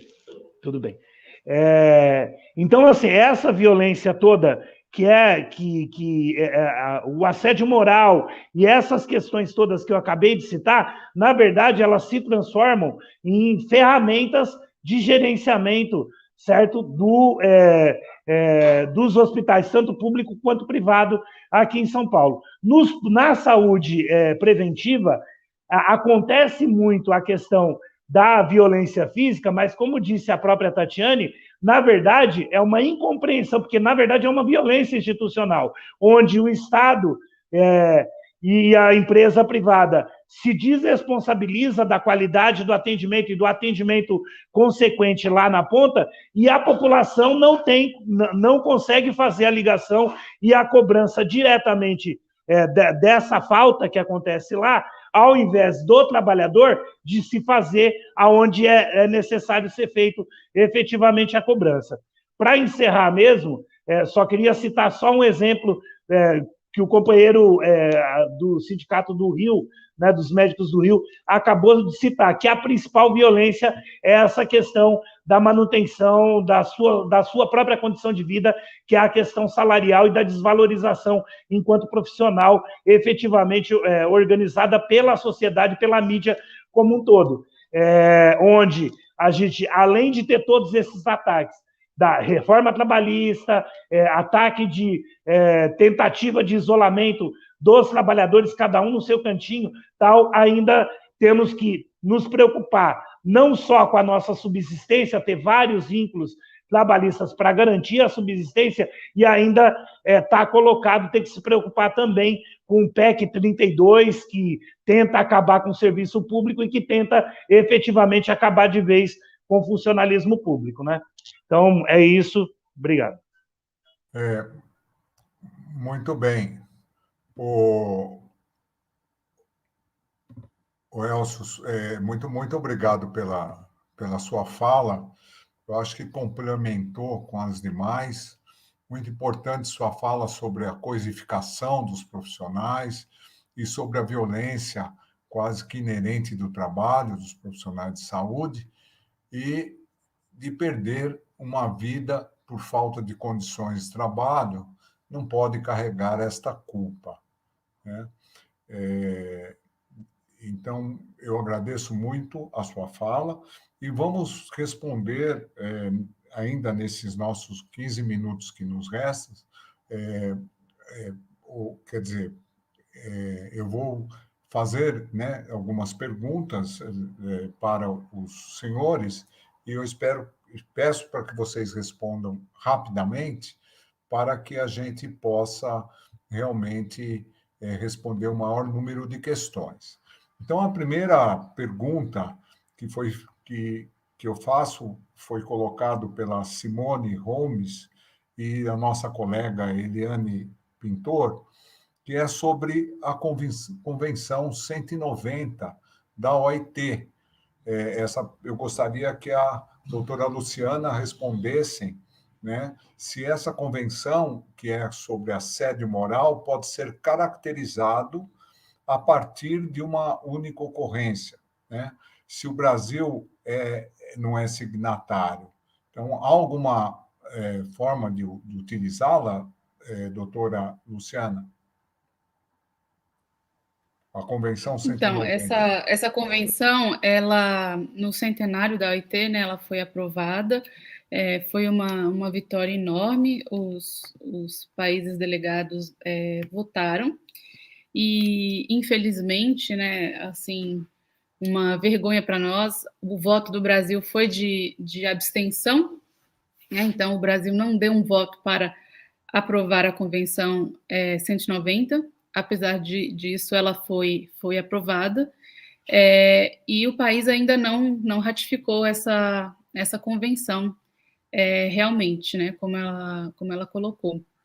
Eu participo hoje de um grupo que está elaborando orientações para a implementação dessa convenção na Argentina, porque a Argentina já ratificou, e tenho refletido muito, né, sobre esse aspecto, né, justamente essa pergunta. E, assim, seria uma resposta jurídica muito complexa, mas eu vou tentar fazer ela de uma forma mais simples. E é o seguinte, no meu entendimento, né, a gente tem normas que estão acima no ordenamento, né? Então, eu poderia falar da Constituição Federal, obviamente, que tem a proteção à saúde, né? Acho que o inciso que fala disso diz que o trabalhador tem que ser protegido dos danos e dos agravos à sua saúde, alguma coisa nesse sentido. E nós temos outras, né, convenções internacionais que já se incorporaram ao ordenamento jurídico brasileiro. Então, dito isto, eu preciso mudar para uma outra área, que é no que diz respeito à interpretação das normas jurídicas, né? A gente já está fazendo uma transição, eu diria que bastante tranquila hoje em dia, para um paradigma pós-positivista, né? Que busca interpretar as normas jurídicas à luz dos princípios, né? E isso é especialmente útil nos chamados hard cases, que são os casos difíceis, né? Que é a expressão utilizada por Robert Dworkin e Alexis, né, que são os juristas alemães e estadunidenses que trataram desse tema de uma forma pioneira. Então, assim, tudo isso para dizer que os princípios jurídicos hoje eles são muito mais importantes do que a norma específica em si. Então, eu entendo sim que essa norma pode ser utilizada porque ela vem dizer o que é assédio, né? E nós já temos, por exemplo, como eu disse, a NR17, que diz que o trabalho deve estar adaptado às características psicofisiológicas dos trabalhadores. E quando eu tenho uma norma que diz o que é violência no trabalho, eu acho que é muito tranquilo de eu dizer que a violência não faz parte de uma organização do trabalho rígida e para a qual todas as pessoas estejam adaptadas. Então, claro que não é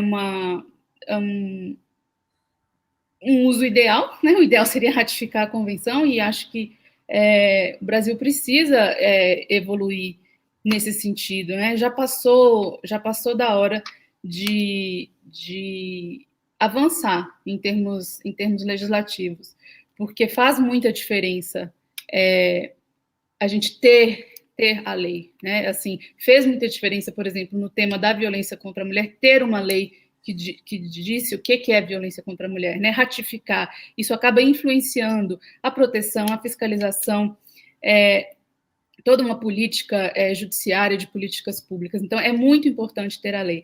Mas, por mais que ela não esteja ratificada, eu acredito, sim, que ela possa ser usada, e eu usaria tranquilamente essa definição, hoje, por exemplo, num auto de infração, e acho que um juiz também se sentiria muito confortável de trazer essa definição numa sentença judicial. Muito obrigado pela sua resposta, mas só para aproveitar que você está na tela, tem uma pergunta aqui da Cláudia Osório da Silva, quando o Dejur fala em patologia da solidão, isso tem relação com a organização do trabalho, não é? Em sua opinião, o que se pode fazer para reduzir esses riscos que são coletivos? Bom, primeiro precisa se atuar na prevenção. Então, isso passa necessariamente por diminuir os riscos, então eu preciso proteger os trabalhadores desses riscos, eu preciso fiscalizar, né, o cumprimento de diretrizes, e eu preciso também remediar, quer dizer, se alguém adoeceu, eu preciso reconhecer, essa pessoa precisa ter direito a um afastamento, essa pessoa precisa ter direito a um tratamento, e ela também precisa ter o direito de ser reabilitada. Então, eu acho que, assim, num primeiro momento, a gente precisa reconhecer que existem riscos e mitigá-los de alguma forma. E os riscos, eles são variáveis, eles mudam de uma organização para outra, né, de um tipo de trabalho para outro. Se a gente for falar de trabalho bancário, a gente vai estar falando basicamente de meta, né? Então, se a gente for falar de trabalhadores da área da saúde, a gente vai estar falando basicamente de desgaste por jornada excessiva, por um trabalho que é muito, muito pesado em termos sociais, né? A gente já está falando muito de burnout. Então, isso varia muito de acordo com a categoria, né? Aquilo que eu falei, riscos psicossociais relacionados ao contexto do trabalho, que permeia quase todos os trabalhos, e riscos relacionados ao conteúdo da tarefa. E aí, para isso, a gente precisa olhar para a organização do trabalho e ver como que ela está organizada em termos patológicos, né? Em que medida que ela traz adoecimento. E, às vezes, isso é algo assim que um olhar de fora não permite que você saiba o que é. Você precisa conversar com as pessoas. Então, é preciso que a organização tenha realmente essa vontade de fazer alguma coisa no sentido preventivo, né? Eu, nos meus anos de pesquisa, e inclusive o meu primeiro contato com esse tema foi no ano de, sei lá, 2000, há mais de 20 anos atrás, quando eu estudava administração de empresas, ainda na época, na Fundação Getúlio Vargas, e a nossa professora de psicologia deu o livro do Dejur para a gente ler e pediu que a sala se dividisse em grupos e fôssemos entrevistar, cada grupo ia entrevistar um tipo de trabalhador, né? Então, assim, eu lembro que o meu grupo foi conversar com o pessoal do pedágio. Então, quando você vai conversar com as pessoas ali do pedágio, eles te contam e falam coisas que, se você não trabalha com pedágio, você nunca vai pensar naquilo, você não está ali na pele. Então, assim, às vezes não é só uma questão de empatia, é uma questão de vivenciar realmente o trabalho e aquela subjetividade. Então, é preciso que a organização queira olhar para isso e queira, principalmente, ouvir os trabalhadores. Muito obrigado, Luciana. Eu agora vou ter que dar uma má notícia para vocês, né? Nós estamos chegando no horário que nós prometemos encerrar, que é às 20 horas. Então, eu gostaria de agradecer demais todas as perguntas, eu não vou poder colocar aqui para vocês. Gostaria de agradecer demais a doutora Luciana pela sua belíssima fala, a doutora Silvia, se você puder nos mandar o seu texto, é um texto maravilhoso, muito emocionante e contundente. Ao nosso querido Elcio, fez uma fala também maravilhosa, né? O doutor, o, o doutor Alexandre mostrou como é precarizada também a classe dos médicos, e a nossa colega Tatiana tinha uma importante assembleia agora no sindicato, que eles estão rediscutindo os estatutos, e teve que sair, mas eu deixo aqui um abraço para ela. E também gostaria de agradecer todo o suporte, né, que nos deram, a TV da PUC, e todos os nossos colegas. E nós aqui tivemos um trio de organização, eu, a Simone e a Patrícia, agradecer que, graças a Deus, deu tudo certo, mas eu estou triste de ter que encerrar esse importante debate. E o mais importante é que ele foi gravado, vai ser colocado na Frente Ampla, no site da Frente Ampla, e eu espero que não só vocês, mas que centenas de milhares de pessoas possam ouvir, né? Eu acho que agora a gente tem que divulgar todas essas informações, todo esse debate que vocês ajudaram a promover com maestria. Muito obrigado. Boa noite a todos, então. Muito